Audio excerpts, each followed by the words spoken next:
జంగారెడ్డిగూడెంలో దళితపేట నందు doctor BR Ambedkar జయంతి పురస్కరించుకుని పట్టణానికి చెందిన మమతా హాస్పిటల్ అధినేత చిన్ని ఆధ్వర్యంలో పేద కుటుంబాలకు ఆర్థిక సహాయం అందజేశారు. దళితపేటకు విచ్చేసిన మమతా హాస్పిటల్ అధినేత డాక్టర్ చిన్నికి పేటలోని నాయకులను, ప్రతినిధులను మాజీ జెడ్పీటీసీ ముప్పిడి శ్రీనివాసరావు పరిచయం చేశారు. 2 కుటుంబాలకు ఆర్థిక చేయూతనిచ్చేందుకు విచ్చేసిన మమతా హాస్పిటల్ యాజమాన్యం సేవలను వక్తలు కొనియాడారు. తమ పేట నుంచి హాస్పిటల్ కు ఎవరు వెళ్లినా నగదు పని లేకుండా వైద్యం చక్కగా అందించి పంపిస్తున్నారని తెలియజేశారు. మమతా హాస్పిటల్ సేవలు మరువలేనివని అన్నారు.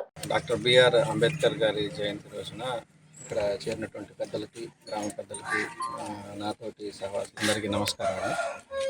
ఎస్సీపేటలో హాస్పిటల్ తరఫున ఎవరైతే కొంచెం నిరుపేదగా ఉండి ఆరోగ్యంగా బాలేని వాళ్ళకి హెల్ప్ చేద్దామని చిన్న దృక్పథం ఉంది.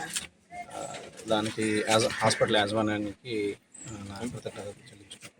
డాక్టర్ బాబాసాహెబ్ అంబేద్కర్ గారి జయంతి సందర్భంగా మమతా హాస్పిటల్ తరపు నుంచి ఎస్సీపేటలో ఎవరైతే నిరుపేదలు, ఎవరైతే ఇబ్బందుల్లో ఉన్నారో వాళ్ళందరికీ సాయం చేయాలని చెప్పి మరి డాక్టర్ గారును అలాగే చిన్ని గారు వచ్చి సంప్రదించి పేటలో ఒక ఇద్దరికి 5,000 రూపాయలు చెప్పిన ఆర్థిక సహాయం ఇవ్వడానికి ముందుకు వచ్చారు.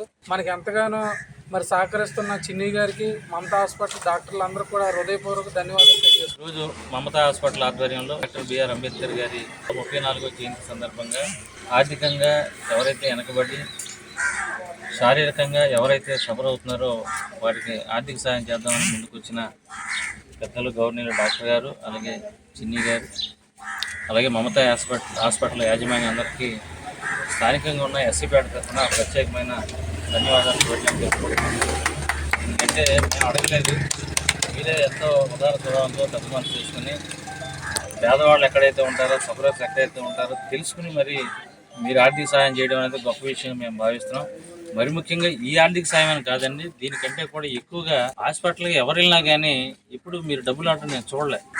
ముందు ఎమర్జెన్సీ అనుకున్నప్పుడు ఎవరు వచ్చినా కానీ ముందు డబ్బులు కట్టమనే పరిస్థితి ఎప్పుడు రాలేదండి.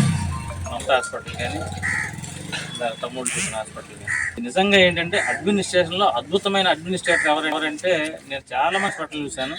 చిన్నగారు సందర్భంగా మరి మమతా హాస్పిటల్ యాజమాన్యం వారు మరి జంగారెడ్డి స్థానికంగా ఉన్నటువంటి ఎస్సీపేటలో మరి ఎవరైతే నిరుపేదలు ఉన్నారో వారికి ఆర్థిక సహాయం చేయడం అనేది కేవలం మరి ఇక్కడ మాత్రమే కాదు, మరి జంగారెడ్డిగూడెం పురపాలక శాఖలో ఉన్నటువంటి కార్మికులు తరచూ నెలకు 1-2 హాస్పిటల్ పాలు అవుతూనే ఉంటారు. ఎందుకంటే మేము చేసే పనిని బట్టి శానిటరీ వర్కర్లు ఏదో ఒక గాయం తగులుతూ, ఏదో ఒక యాక్సిడెంట్లో కానీ ఏదో ఒకటి ప్రమాదానికి గురవుతూనే ఉంటారు. అటువంటి పరిస్థితుల్లో మేము ఎప్పుడు వెళ్ళినా కానీ చిన్ని గారు కానీ డాక్టర్ గారు కానీ మరి సరే ఇలా మేము మున్సిపల్ ఆఫీస్ నుంచి వచ్చాం మన కార్మికులు అన్నప్పుడు ఎప్పుడు కూడా అసలు ముందు ఫీజు గురించి కానీ ఇంకో దేని గురించి కానీ ఏమీ అసలు మాట్లాడుకుని వెంటనే వాళ్ళకి ట్రీట్మెంట్ చేసి పంపించండి అని మేము చాలాసార్లు మరి హాస్పిటల్ ద్వారా మేము మరి అలాగే వైద్యం పొంది ఉన్నాము. అదే సమయంలో సార్ మరి ఫీజు ఎంత సార్ అంటే ఫీజు ఏమొద్దు, ముందు అర్జెంట్ డబ్బులు మందులు మాత్రం కట్టి మీరు ట్రీట్మెంట్ చేసి తీసుకెళ్ళండి, మీరు ఆ గాయం తగ్గేదాకా వచ్చి ఎక్కడే డ్రెస్సింగ్ చేసుకోవడం కానీ అన్నీ కూడా అక్కడ ఉన్నటువంటి సిబ్బందికి చెప్పడం